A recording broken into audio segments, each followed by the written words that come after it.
Allora, dottor Gratteri, lo dicevamo prima, questi servizi sono girati nelle periferie, ma più o meno le periferie poi sono tutte uguali e tutti uguali sono i problemi. Ecco, lo diceva anche il nostro intervistato, ma lo ha detto lei, lo ha ripetuto lei varie volte, la mafia, la criminalità è più veloce dello Stato. Sì, bisogna fare un discorso duplice.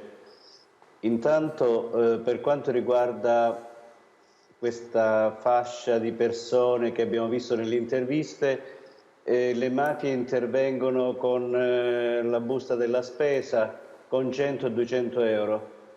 Questo vuol dire che quando sarà ora di votare, questa gente si ricorderà del capomafia che è arrivato prima dello Stato.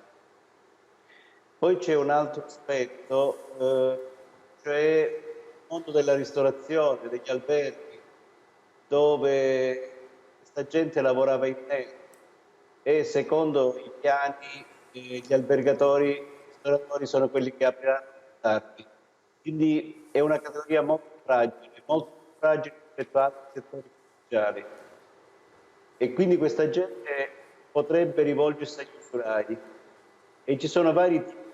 Ci sono gli usurai che vogliono meno garanzie quando prestano i soldi, perché un usuraio normale segni in bianco sulla privata per quanto riguarda Dottor Gratteri, la sentiamo male, quindi aspettiamo un attimo, magari riproviamo a richiamarla. Professoressa Saraceno, ha visto questo